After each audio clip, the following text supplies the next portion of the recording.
All right, today's guest, I had the privilege of working with at one of our locations in our agency, one of our behavioral health sites. And she is a licensed professional counselor in the state of Connecticut. And I'm privileged to still call her a friend to this day. And she is the great Patrice Moulton. Patrice, how we doing? Mute. I'm doing great, Nadu. How are you? It's so awesome to be here and to actually do this with you. Thank you so much for taking the time today. And Of you're the first course. interview I've been able to do outside because it's just so beautiful. So I'm copying your lead. Yes, So it's nice. so Patrice, let's dive right into it. I want you to tell me and everyone listening where you are from and why therapy. Okay. So I am originally from Jamaica, born and raised.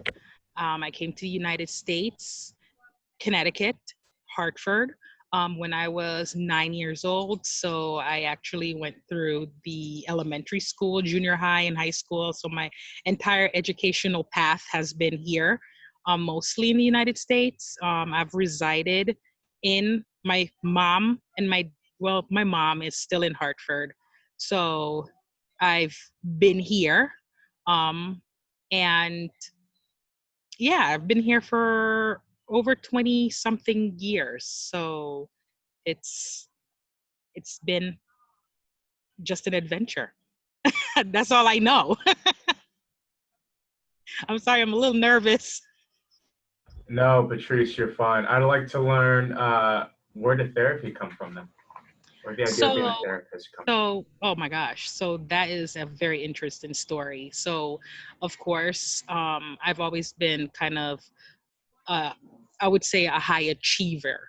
And I knew I couldn't be a doctor, even though my grandmother said that I was going to be a doctor. I was like, there's no way I could do that. So I wanted to be an attorney. And I realized that that was something that was interesting as well. But I was in 10th grade, and I'm like really going fast because it's such a long story. But I was in 10th grade, and we had to read um, the Greek story, the Medea story. And I actually remember reading that and felt such compassion for Medea herself.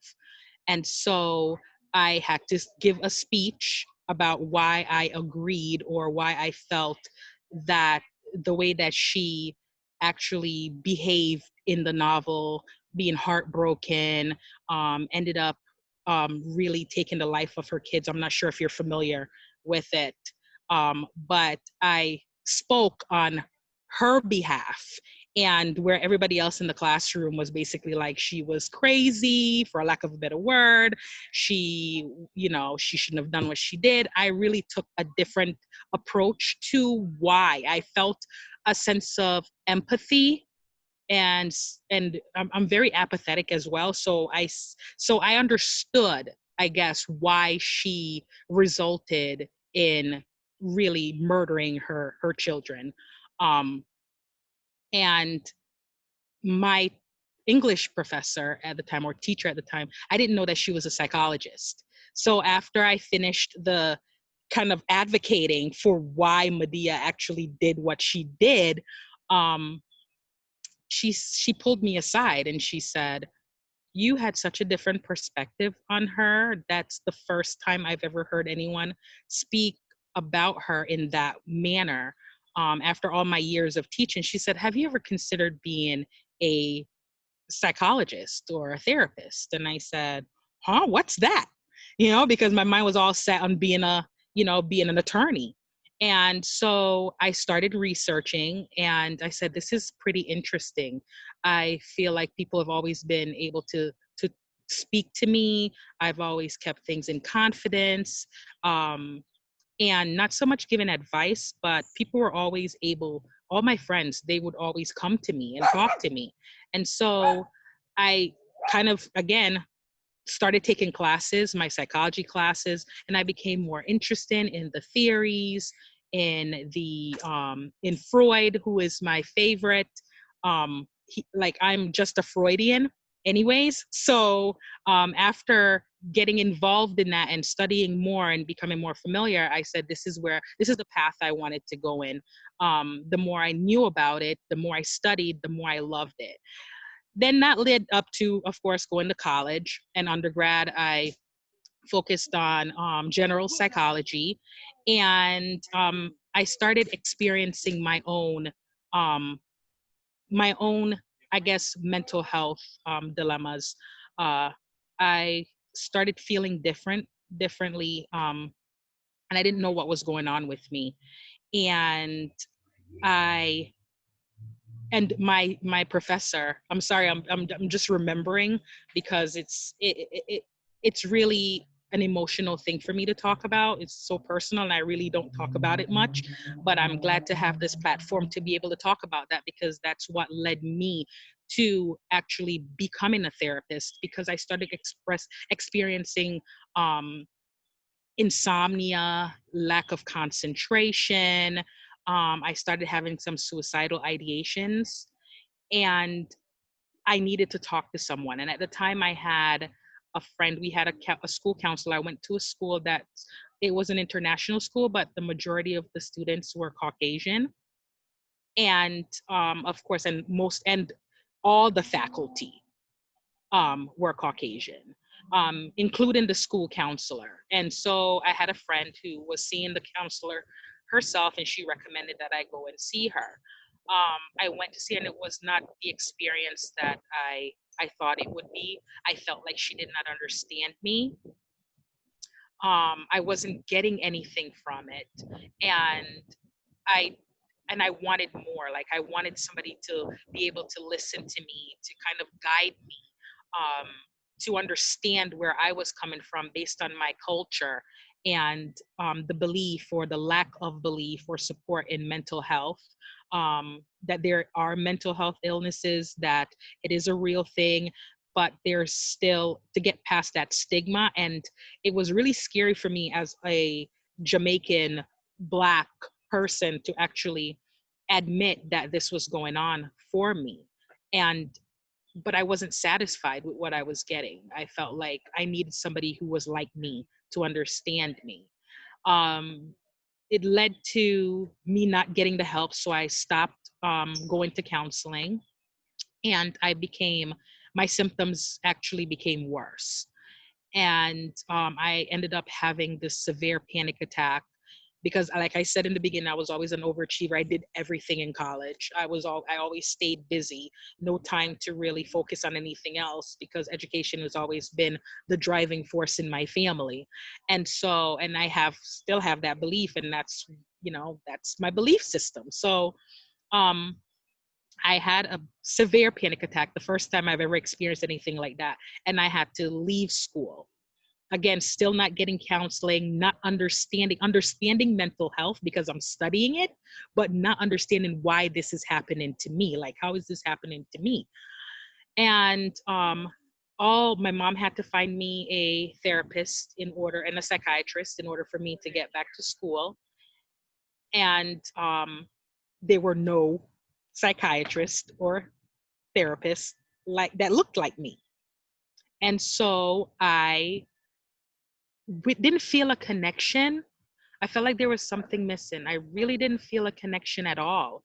And so I wasn't getting the help that I needed, because there was no connection. I felt like this Caucasian psychiatrist and this Caucasian therapist didn't didn't get me. I talked about how I was raised and how I would get spanked in Jamaica, because even in school, because that's the punishment. That's what they believed in: spare the rod or spoil the child.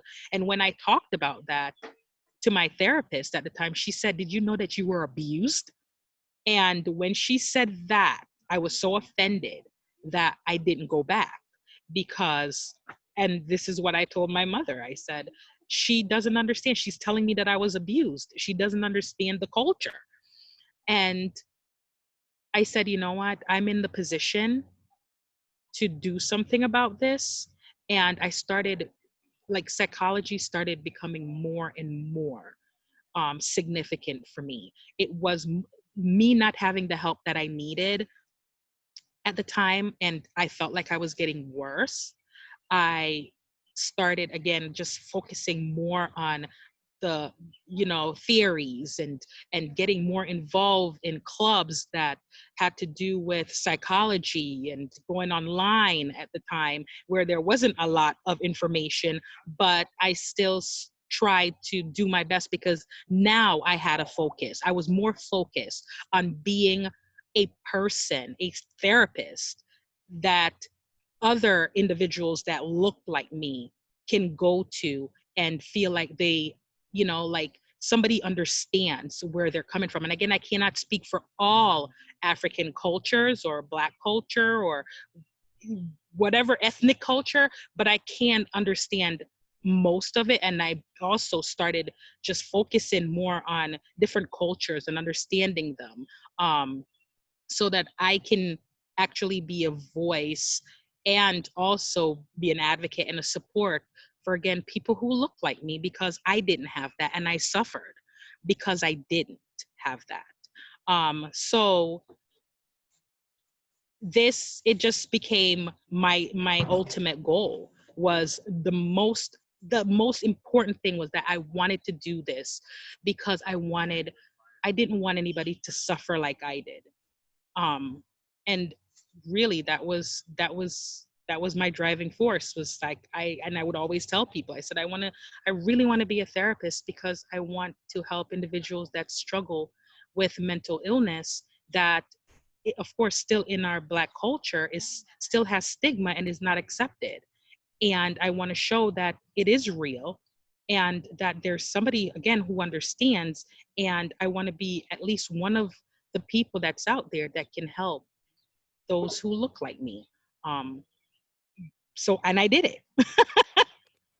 Hey, damn right you did. And Patrice, in our short time together, I got to, witness that through what clients would tell us. And so I want you to know you are living that out. And in many ways, it's like you were saying, you were looking to be the therapist that unfortunately you didn't have at the time when you would Right, have liked it in college.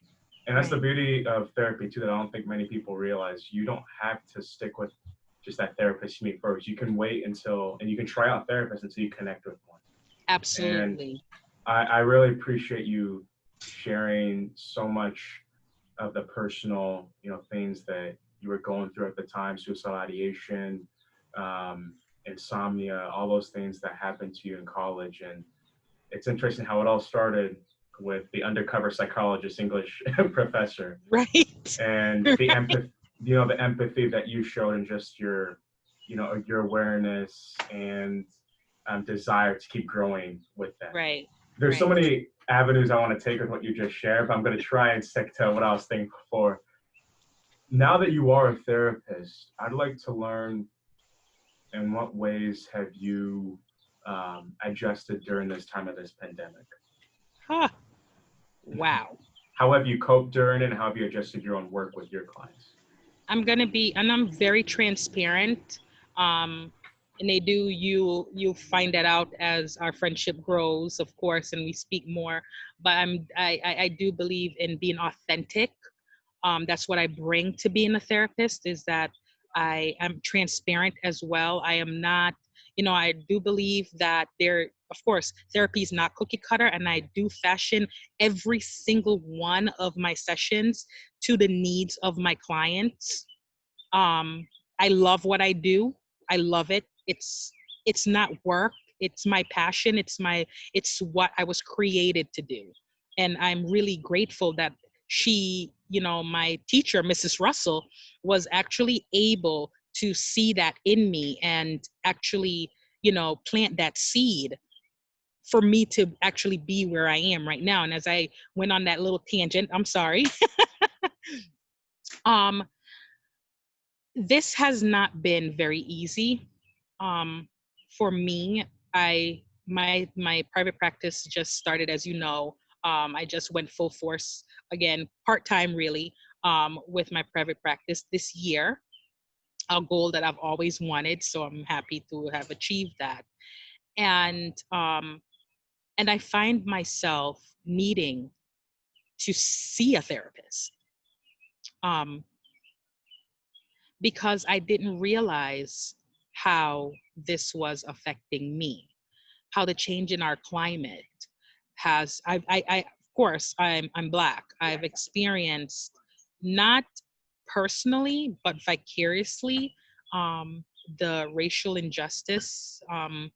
I actually had an experience with my husband who was Black, who was targeted by a police officer when we were going fishing. Well, he was fishing and I was with him, and we pulled over, and the police officer um, saw that we had our fishing equipment and everything, and circled around the parking lot, and then came back to my ex-husband at the time, well, my husband at the time, my ex-husband now, and asked him for his ID, acknowledged me, ran the check on the vehicle, the license plate on the vehicle, and everything, and really didn't ask me for an ID or anything. He just really went to my ex-husband and was basically needing his identification. And I felt it was very unfair.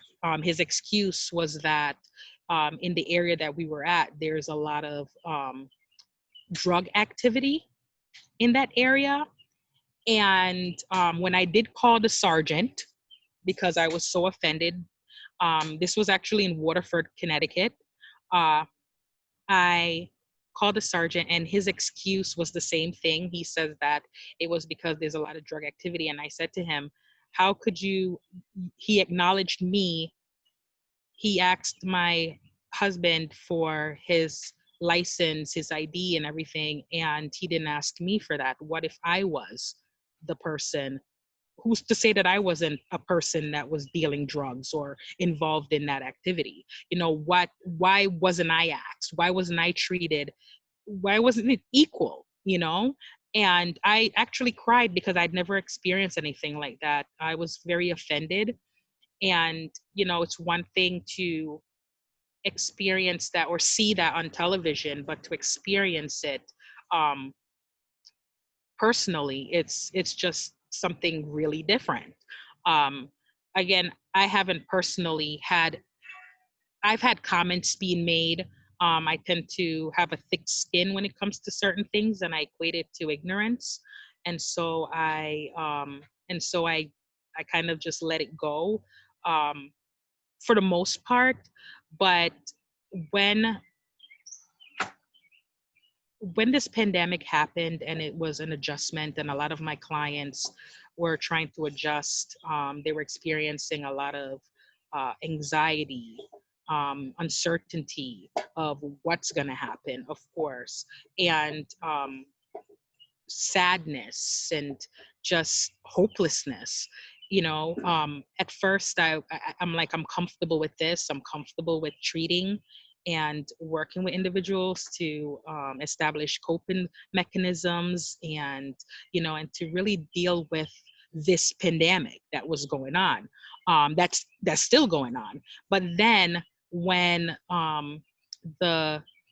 myself, having watched the video of George Floyd, um, I was in my office.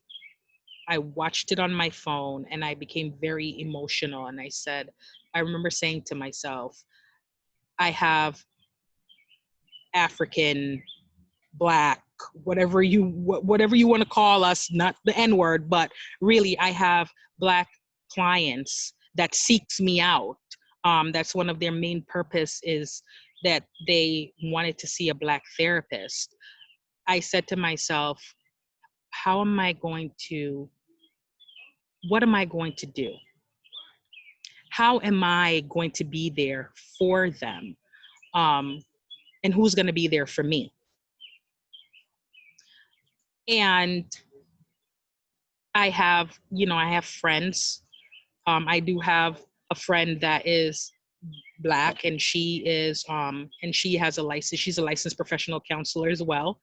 And I went to her and processed. So I had that outlet, because I needed that. I needed to be able to process what was going on myself before I was able to kind of process with my clients who who after that were just like, I'm so happy that I can come to you because you look like me and you understand what's taken place, and to encourage them to get involved, if that makes them feel better, encourage them to, seek support like I was doing, the very thing that I sought out because I was having difficulties, um, understanding and processing my own feelings toward what's been going on, which has been going on for a long time, but really kind of is now in more of the forefront. I I had to do what I needed to do for myself, and the same thing that I felt like I did for myself, I would advise my clients to do. I wouldn't advise them to do anything that I wouldn't do. And I feel as though in order for me to know what to do, I needed to put myself in that space. I needed to be there. I need to experience it as well. I needed to process all the emotions that I was feeling so that I can relate to my clients who had been coming to me and expressing their feelings, and being able to say, you know what, I definitely get it. I understand it. I feel the same way. And this is what I'm recommending to do, gather your friends, get yourself out there. If you want to go to protest, you go to the protest, being safe, of course, processing with me, having myself more available for them during this time, no matter what, to that they can so they can actually contact me and process whenever they want to, whenever a thought comes, and they're perseverating on it and it's not going away. Call me. I'm here for you. And again, I don't have just Black clients. I have various cultures that I'm actually working with, some Asian clients who surprisingly are actually affected by what's going on as well, which it did surprise me, but they wanted to process that, not as because I'm their therapist who's Black, but because it's affecting them and how they feel in regards to the injustices that they've experienced, especially with COVID and being targeted. I have a couple of Muslim clients as well who have had experiences and trauma from being Muslim and how they've been treated in these United States of America, and being able to relate. So I see a lot of connection between the cultures, which was really interesting. And it was really interesting for me because, again, I would have never expected that, especially from my Asian and a couple of my Caucasian clients who are just like, I have Black friends, and I want to be able to know how to speak to them. What do I say? It's affecting me. I can't believe that, how are they looking at me this way? You know, are they thinking that I don't like them? I've had, they'll talk about their own family and how their family feels and how they're totally against it. So again, it's just been a really interesting, definitely a learning experience during this time for me. And in learning, I'm able to, I feel, be more of a support to my clients, being able to relate to just, again, what it is that they are experiencing, and keeping it authentic and transparent to say that this affects me too. And and I get it, and I understand, and you're valid in feeling that way, and there's nothing wrong with the way that you feel, you know and how do you think that we can move forward? How can I help you to move forward?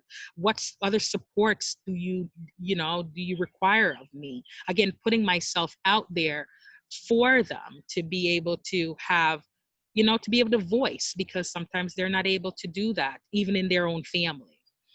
So again, um to go back to just what's our climate, our current climate, the climate of our nation, I would say it has been really hard for me as a therapist.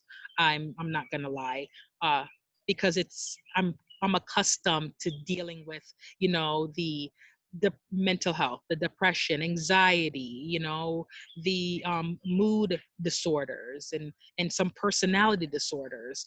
But this has taken a whole different turn, because it's always what we've been learning. It's to be aware of like the diversity and the and different cultures, and what and how to relate and how to work with individuals who have various cultural beliefs. And I learning it in school and understanding it, but actually being in it, it's really it's difficult. It's interesting at the same time, and I think that I'm gonna be honest to say that I'm still learning this as I go along. Um, my clients, I tell them, I said, you are the experts. You know what works for you. I'm here to help you. But you are the experts in your treatment. And sometimes I do sit and I said, what, in this case, they're looking for me to be an expert. And so I have to be on top of that for them. So, Yeah, yeah. Patrice, I mean, that last point, you made like 4 or 5 great points. And this is a reminder of why I think we would definitely need like a part 2 or 3 for this, because you and I can talk hours about everything you just shared. And everything you shared too is just very refreshing, because you mentioned the first part saying how you didn't experience it yourself, but you were a bystander, you witnessed it. So Right. gaining that perspective too, even being somebody that is Black, recognizing that maybe some of us didn't even recognize at times too when we've been through it. Mm-hmm. And like you said, it's a learning thing that us as therapists are also, processing in session. It's Right. not just our clients, it's us too. Right. And Right. I really love the perspective of how you're saying, the client's in charge, because at times they may think we are, but in reality, like you said, if they're feeling a certain way, they're entitled to that. Right. And just being there for them, like you said, encouraging them that if they want to do something about it, such as going to protest, like you and I had the opportunity to do, they Yep. can do that. There are other options on how to cope with this thing too. And Right. just everything that you suggested and shared was very refreshing. I appreciate that. And because of that, I'm going to limit some of my questions, and just we're gonna talk off air more and more, because we can talk for hours. Yeah. But the themes I'm now curious on, if you can spend briefly just sharing how you've recognized your culture impacting you and your work being in America, now, or I should say the United States. And then just lastly, advice you'd give to therapists that look like yourself who are trying to join the field. What's advice you'd give to them? Okay. So the first part you asked is, how has my culture really Influenced you in your work in here? Yeah. oh, well, it's going back, because Yeah. being Jamaican, you know, um, mental health is not, still holds this stigma. If somebody is in Jamaica, I have a cousin right now. Again, I talk about the fact that I'm very transparent. So I have a cousin right now who has significant mental health issues in Jamaica.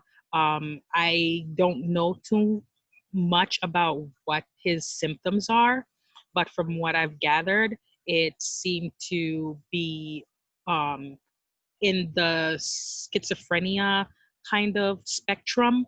But I'm not able, again, I'm not treating him. I don't have, I have objective information. I do not have anything where I've diagnosed him. But the first thing, number one, they're homeless there. So if somebody is, pretty much the same thing in the United States, because I worked in mental health, in homelessness as well, and realized that there's a lot of undiagnosed, untreated individuals who are homeless. But on my island in Jamaica, it is really more prevalent.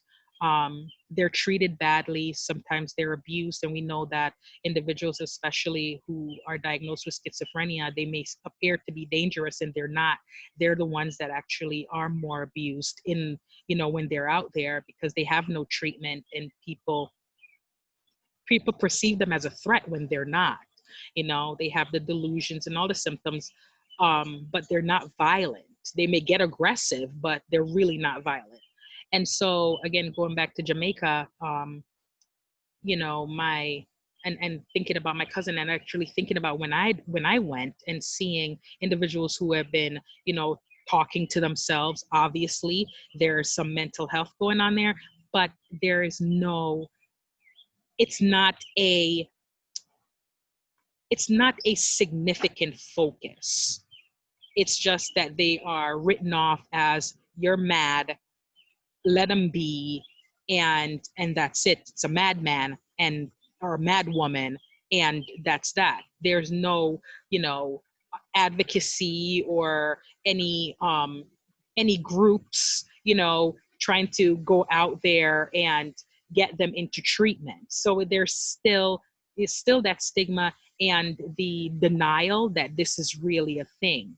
um they also equate it to being a curse, or it being some type of voodoo, or it being some type of what we call still voodoo but abia, the same thing. That somebody may have done something to them because they may have done something, and again, the stories go on, so it's really not accepted so much again there, currently in Jamaica. Being Jamaican and have and my family being Jamaican, and also not really accepting. I think my mom just recently, within a few years, um, started learning herself and researching and understanding mental illness, with my own, having my own experience, with what I'd gone through in college as well. I think opened her eyes that this is something that's real. And then me having my stories from working with individuals and kind of saying, Mom, this is real. My dad is still, nope, it's not real. You just need to pray, and that's it. And also understanding when my clients come to me and they say the same thing, you know, I I get it. So again, it's so different because my mindset is that this is real, and then it feels like a fight sometimes to, especially with my family members who really don't understand why I'm a therapist, or or really just say, oh, that person is just mad and that's it, and just kind of push that to the side and ignore that this is actually a real thing. That's been really interesting for me. um, and I'm still advocating and being a voice within my own family, whether they agree with it or not, because it is real and it does happen. And we can pray about a lot of things, and we do pray about a lot of things, but there's certain things that I feel like God has assigned us, our certain things that we're supposed to, I'm sorry, I'm so sorry.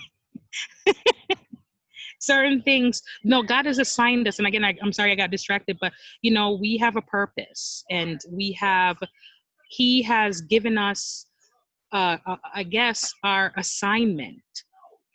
And for me, again, that's my assignment. My assignment is to not only help others, but bring, educate others as well, educate them as to the facts, as to this is why I'm here. This is, the Bible talks about, and I'm sorry if I'm going there, but the Bible talks about counselors. He is, the mighty counselor. He is the counselor. And so to be able to say that this is part of what my assignment on this earth is such an honor for me. I think that's why I'm so passionate about it, and I want to do the best that I can, because this is important. These are people's lives. I look at it as though we're surgeons, right? When our clients come to us, they're in such distress and such pain, and we cannot send them to the pharmacy to pick up a over-the-counter Tylenol or aspirin and say, take this for a heartache or take this for your racing mind. You know what I mean? It's not that simple. The emotional pain is really, I don't even think there's words to describe what that pain is like. So you have to understand that and not just pass it off as it's just something that people are pretending or it's not real. It's real. Being in the United States, I'm able to, outside of my family, I'm able to, I feel more of a connection with individuals, especially those in my field who understands that this is real.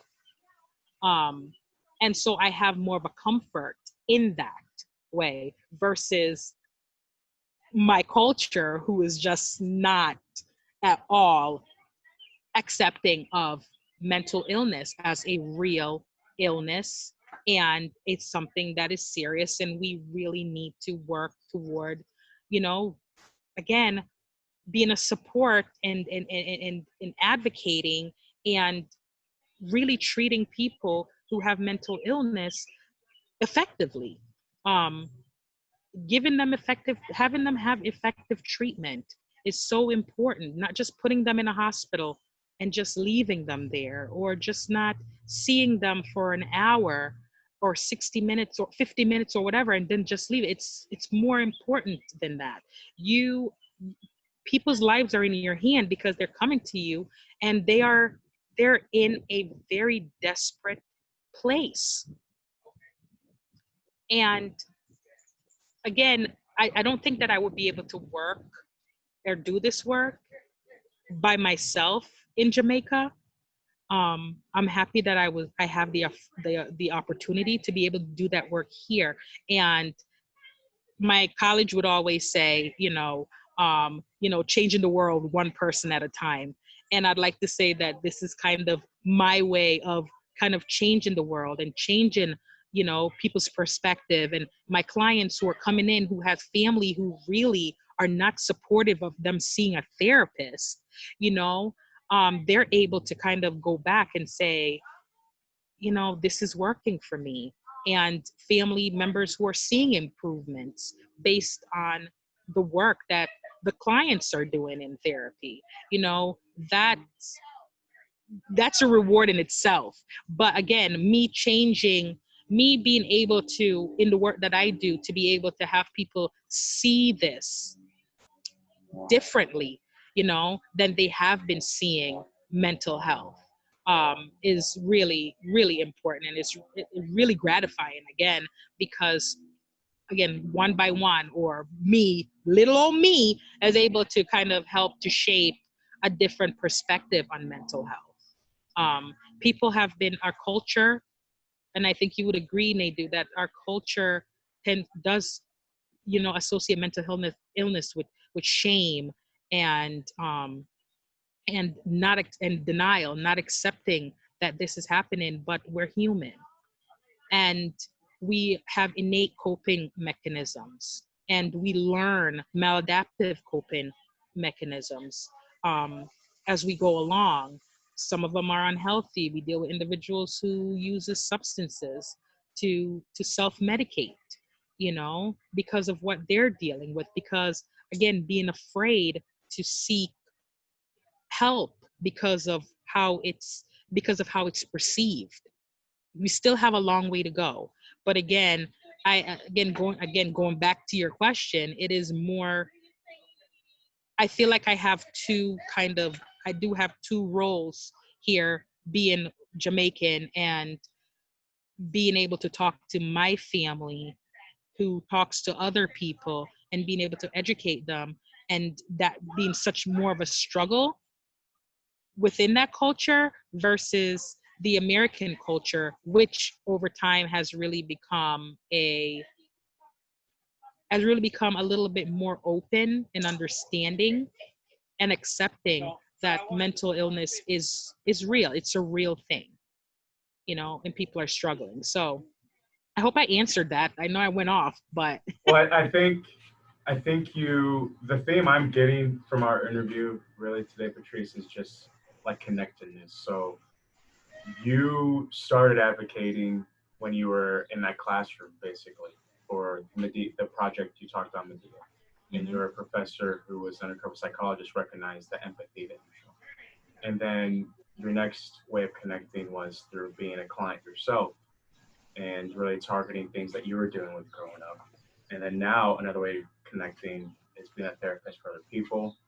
And the word connectedness and togetherness really came to me too when you notice your clients from various cultures were really impacted by what's going on too. Not just you or people that look like you, but Right. your other clients too. And Right. that's the one thing that I can gather from the unfortunate events that have happened is that you're starting to notice in myself too that people are really connecting through this. It's not Right. just one race that's targeted, you know. Everybody's connecting in some form or fashion, just like you were with your ex-husband too, Right. one pullover. And I wrote down as well that it's okay to seek help for ourselves, um, and to live, you know, connect with our feelings too. So again, the connectedness all comes about through Right. this whole thing, Right. especially when you Absolutely. mentioned coming to America, the connectedness that you're now seeing with other therapists, versus how, unfortunately, how strong the stigma still is in Jamaica. Right. So, and then again, the connectedness between, again, just cultures overall. You and I, me being Nigerian, Nigerian American, you being from Jamaica, we have that culture, and then we have that culture in America as just Black people. Absolutely. So, Absolutely. having that connection too is beautiful and helps us gain just more insight on how we can impact the people that we work with. And Absolutely. I, again, this interview is very refreshing, and I just thank you for everything. I'd like to know, Patrice, because if we weren't friends and we had not had previous history as coworkers, I would definitely want you to be my therapist. That's no question about that. So I'd like to learn, where can people Oh. continue the conversation if they have questions, or they just want to continue learning from you, or if they want to be your clients, where can they reach out to you? So I have recently, due to everything that's been going on, I myself have disconnected from social media, um, because of how it was, again, affecting me. And if I'm not well, I'm not able to help the people that are coming to me for help. And so I have disconnected my social media, but I am on Psychology Today. You'll be able to find me. I've been getting so many referrals, um, a lot of referrals from individuals seeking therapy. Now there's an influx. So I know that you've asked me this before, and how, what to say to individuals that looks, Black therapists, and what it's like right now. There's a need. There's a significant need. There's not a day that goes by that I don't receive um, emails or phone calls from people various ages, again, and really African American culture, who is, or Black culture, who are looking for therapists. So I would say that this, it's an opportunity at this time to be able to help um, folks who are probably typically would not try to seek help, but given that what's going on, are really out there. And I'm very proud of that people are really seeking the help, and they're coming out, and the stigma is like, whatever, I need this. So going back to your question, I am on Psychology Today. You can just Google Psychology Today. There's a search bar. You can look my name up, Patrice A. Moulton, or Patrice Anthea, Anthia. Moulton, Moulton. First name Patrice, Patrice. My email address is there. It talks about, I also have my cell phone number is there as well. So you're able to connect with me. I'm taking, again, with social media, I'm taking just a little break from what's been going on, because it's been really overwhelming. And I've been telling my clients, I've been advising them or suggesting that they also do the same thing, because it becomes overstimulating and does increase depression and anxiety for them. So yeah, so that's where you'll find me, is Psychology Today All for right. now. Yeah, yeah, and I'm excited to get on there myself, someday with this licensing. And Patrice, again, you reminded us too of self-care, how Yep, important that is. And another way of doing that is taking time off social media and also seeking therapy for ourselves as therapists. Absolutely. absolutely. So Absolutely. Absolutely. We can't do this work and be to do this work and we're not also engaged it's and seeking impossible to help. be there. Yeah. Right. There's so much, we get so much information from our clients that self-care is so important after every session. I not only do I encourage my clients to, because they do such hard work in their session, to kind of decompress and do something that is mindless and something that is just enjoyable, but I do that as well. So and that's processing, that's gardening, that's playing with my dog, that's sometimes just laying in front of the television and just, and sometimes my mind is just not there because it's so much information that you still need to process it. And you can risk the, if you're not taking care of yourself, by seeking your own therapy or processing with a colleague, or or even just doing the things that you enjoy, you can become very overwhelmed, and it will affect the way that you are responding to your clientele. We can't be afraid, we can't advocate and say that mental health is real, and this is something that we need to focus on, and we also are not partaking in getting help as well. It's hypocritical, and it is, and it's very hypocritical, and we'd be doing a disservice because you don't understand. I like when you said that and you recognize that, and they do, is that you know not only, they had the commercial that says, not only am I the president, I'm also a client. And there's nothing wrong with being a client. We all need help. It's just a chain. We need that support and we need the help. So I do recommend that. Patrice, thank you for being a voice and model of decreasing that stigma and just your overall vulnerability and openness today. I really appreciate it. And we will talk soon. This conversation isn't over. We're going to be talking soon, okay? Yeah, yes, I look forward to it. Take care. All righty. Thanks. Bye.